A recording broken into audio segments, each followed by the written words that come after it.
Hello, thank you for dropping in. Today we're going to look at a 1541 that also came from the potential flooded, well, I know there was a flood, just don't know if there's any water damage. Probably not, but we must be careful. We must. So I'm just gathering a couple of cords and we'll see what we see. We shall. Oh yeah, so I got a power cord and a serial cord. And, by the way, this is an epic thing. It's a remote phone charger. You can keep it plugged in and you can charge on it. And it's lovely. So you can charge on it regularly, but if you are out and about, you can charge on the go. And when you have no plugs available, it's handy. I use it mostly, I'm just putting that down out of the way, when I'm on movie sets, because they rarely actually, especially in the days of COVID, have setups for people to charge things. And sometimes they get mighty irked if you actually take advantage of their charging or their plugs where you shouldn't. So it's a good thing to be self-sufficient. Alright, so now I thought maybe in the midst of this I might have a cord that's already plugged in that would be handy to test this. But it seems it's plugged into a power supply, so that is not good. Where does this cord go to? Aha! It's a cord. So, this one is not required. And I have a serial cord ready to go. But of course, because there is the potential for wayward water. Oh, this is a older 1541. Note, the cooling vents are only half the length of the drive. Alright. Oh. Oh yeah. That. I don't suspect this has been opened very much, because that screw really did put up a significant fight. Normally, of course, there we go, you should look inside such devices before you plug them in case there's something out of the ordinary or something that has crawled inside.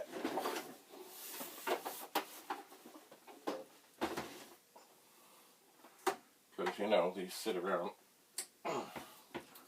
for decades and you just never know. I have found bugs. Mostly in bigger things. I found remnants of mouse nests. But you never know, you know. Oh. Now, what are we going to find in here? I suspect nothing. Hopefully we do not find evidence of any water damage. But we'll see. Now, I am thinking this could be a very long board, but I don't know. We'll see in a second. No, it is not a very, very long board. It is a medium. It is.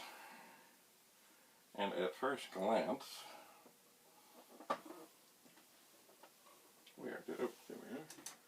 At first glance,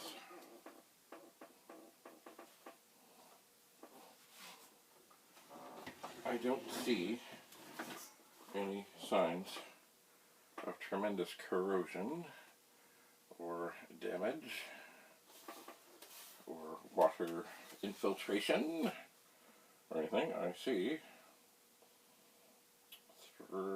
three chips that are not socketed, 4 chips that are, as well as, of course, the support chips, which are generally not socketed, as well as the many other bits and pieces. So, we have a printed circuit board number 1540050, revision C. Made in Japan. Of course, they made things all over the place. Oh, the power switch is on. We will turn that off because it is not good to plug something in, especially after all this time. Be careful of the screwdrivers that fall in the night. Anyway, it is not good to just turn something on or have something turn on when you're in the midst of plugging it in. It could add just a little extra jolt. Where? There. Right. One screwdriver back from the abyss. Alright. So, I mean, everything looks okay. So, we will apply power. And it starts, and it stops, which is a good sign. So now, we will turn this Commodore 64 off. We will take this serial cable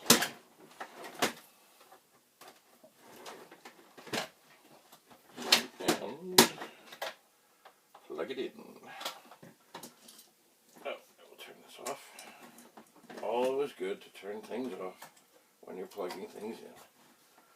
Not essential, but you know. Alright, I will turn the drive on, and it does its thing. I will turn on the 64. It should activate this. It does. Okay. So this is an opportunity to check a couple of things. Firstly, best to spell load properly. If I issue a command to this disk drive from the 64 that is untested, and it comes up and says device not present, there are a number of things it could be, but let's just see what happens. Now I'll tell you, what, if it says device not present, or it just locks up, this probably means there's something wrong with the drive, but not necessarily. Certainly if it says device not present, then I would try 9, 10, and 11, because things happen. I suspect this is 8, I suspect this is going to spin, I suspect the light's going to come on and flash, and where do we go from there? Well, we'll see. The drive spins, the light flashes. Alright, so we'll go to our secret collection of things here, which is the Commodore Model 1541 test demo disc. Ooh, it's funny, as I look at it, I can see this disc has had a lot of use. So now, we'll move back up here. Actually, you know what we're going to do? We're going to poke 5, 3, 2, 8. I'm going to do it opposite. I'm going to do it 1 this time. And switch the screen. And switch the screen. And switch the cursor color. And I'm going to then do 5, 3, 2, 8, 0, 0. And then I will see about loading the directory. Isn't it cool the way the letters change colors? But they really don't. Alright, so it seems to have come alive. It does. So what are we going to do? Well, as we can with the directory, we'll move up, put in comma 8, and we'll see about loading the performance test. And it didn't indeed seem to load. And we will list it. And because sometimes, you load something and it says it's okay, But then if there's memory troubles, you can see weird things come up on the screen and say, oh, this does not look good.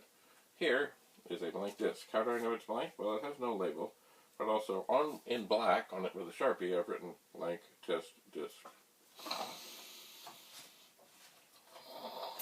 So now, so far, this disk drive seems to be okay. But let us load the performance test, which we have done, and run it, and then see. So right now it's going off, and it is scratching the disk, which is not the same as scratching the disk. It is formatting it. It is, some would say, initializing, newing. It is, of course, if there was anything on that disk, it would now be in the process of being deleted. So don't use a disk that is not blank or that you don't mind having blank. And then away it goes. And it says it takes about 80 seconds. Yeah, maybe it does. Maybe it's a little longer. Maybe it is. Anyway, so far this is a good way of testing this Commodore 64, which appears to be, or at least it works with a disk drive. There are other things to test before it can be certified. Also, could use a little cleansing, but it's not bad. The disk drive case is, well, there is some evidence of some sort of foul play. But, you know, these things sit around for decades, and you just never know, you know. So, it is opening a write file. I've always thought, at some point, and perhaps I will do this soon, of making another version of the performance test that actually, literally, fills the disk. This does not fill the disk. This does some, but it doesn't fill it. Like to really, not torture it, but to really make the head move and fill the disk and do it like it's reading, it's writing, it's closing, it's opening, it's, you know, it's checking back to see if it read everything okay. But it's just, you know, a minuscule part of the whole disk. But it does seem, so far, to be working. Once again, does this really mean it's working? It's a good indication. But as we are approaching the weekend, I suspect what I will do is set this up with another thing called, I think it's the check disk program, and it takes a long time and really gives the drive a workout and exercise. It also, you know, gives it a chance. Oh, it has scratched. It has scratched. It's funny, you know, because at the beginning it says, you know, put in a scratch disk. Okay, it's passed. And then, of course, they're talking about scratching a file. So it's funny how, you know, in some computer worlds, initialize has a number of different meanings. So you got to make sure that when you're talking to somebody, especially somebody who may be from the Apple world or other word, that you really spell out what you want them to do. Because their word might be different than your word, and suddenly they're formatting something, or initializing something, or newing something, or scratching something that they didn't mean to because their word means something different than our word. Boy, isn't that just the English language in a nutshell? Anyway, this does seem to be happy. It does. So I'm going to put this test scratch disk back in here. And I'm going to put the test demo disk back up here. And list it, and it comes up and it's fine. So we have all kinds of little things on here. I could do this. There's a way, if you do have more than one drive hooked up, and you want to have them with different addresses, there's a little program here where, say I had two drives hooked up and I wanted to change one, device addresses, yes. So say I had two drives hooked up and I wanted one to be 9 and one to be 8. The one that I've just turned off, imaginary drive that I turned off, will stay 8 when I do this. Press 9. Because now I would turn it back on, and now we'd have an 8 and a 9. If you do it with all the drives turned on, they'll all be turned to 9. So this is also a thing I should add to my checklist, just about checking things to see if things operate properly. And I did load this from device 9, and it did work. Now here, of course, we run into an interesting thing, where here's this check disk program, and I don't believe, and this is something I would like to run later, I don't believe it asks for the drive number. It's not a long program. I think.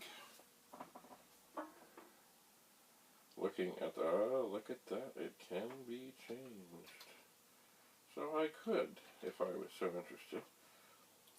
See, it opens, in line 30, it opens 15, DN, must be drive number. And then everything else uses that variable. So if I were to just press this 9, it has suddenly changed this program. So everything to do with anything to do with the drive will, in fact, go to device 9. Some programs, like, well, copy all and others, they will ask you at the beginning, hey, what device number? But this one, you gotta dig a little deeper. Mind you, there is a remark statement saying floppy device number. Kind of important, that. Yes. Alright. Well, I think I will clear the screen and type in run. Because it does not actually have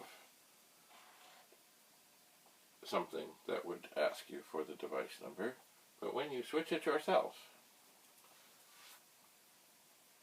it works okay. You know, back in the old days, one of the things we would do, of course, when we would get T-Pug discs and other things and stuff that things had done to learn stuff, we'd go into programs and look and see what they did and how they did it. And look at commands and figure out, what does that do? How did that work? Why are they doing that? And sometimes you could make things better. But above all, it was all about learning, experimenting, testing, trying new things, etc., etc. Sometimes tidying up things that people would have done. Sometimes maybe taking some stuff and putting them in a subroutine. Which, of course, if you know things about computers, you know a subroutine is a beautiful thing, because say you need something to do something 100 times, instead of having it right there in the program 100 times at 100 different places, you can just have this subroutine. And you tell it to go there and do its magical thing, whatever that is. Maybe it's a calculation. Who knows? And then it comes back. Instead of 100 different times putting in the same thing, which of course in the days of these early computers where memory was precious, anything you could do to save memory was good. And subroutines were good. So this here is destined to run for the next several hours as it tests the disk drive. But I think what I'm going to do right now is press run stop, and it will break. Ba-dum-boom. Because this is something I want to do later. One thing, I've got other things to do right now, and I'd like to kind of be aware of what's what. The other thing is, of course, in Ontario, during the day, electricity prices are much higher. So at this moment, with the lava lamp on, and the monitor on, and the computer and the drive, and this big, beautiful light up here, the bright lights, the big city, it's beautiful. I might as well do this at night, and I can test things better over the weekend I can't. So I'm going to turn this off, which will of course return it to its state of being device 8 when I turn it back on. I will turn off the monitor. I will turn off the 64. Oh, by the way, the LED does work. It does. And I'm going to turn off my little lights here. And I will carry on with other experiments with things that have perhaps survived the flood. I do have a power supply for the 64 that came from the flood zone. I am quite nervous. As I say, I really haven't had one go bad and do bad things, but I know it can happen. And certainly water, it's not a good thing. Not good. There was, of course, also a monitor involved, and that may be something that actually they're pretty sure did take some water. So I'm in no rush to plug that in, and I may actually not do it in the house at all. But certainly, I think before I do any of that, I'm going to let it sit for a good long time. I don't like working on monitors. They scare me. They terrify me. And certainly I don't want to see a spark show go off. So perhaps, yes, perhaps outside is the best place and see what's what. But after it has had considerable time to dry. I don't know exactly when this flood happened, but I should check on that. So far, so good. But there's more testing to do. And certainly, at some point, I have not really done any recapping. But I imagine the thing to do on a 1541 would be to replace these two big capacitors. I imagine it would be. And on a 64, I imagine it would be, at minimum, these three big capacitors. But there are others. But I'm not sure how many need to be done and how many are susceptible to getting dried out and causing trouble. I don't know. Anyway, another thing to ponder. So, that is it for today. Thank you for coming. Stay tuned. I'll keep on keeping on. Until we meet again.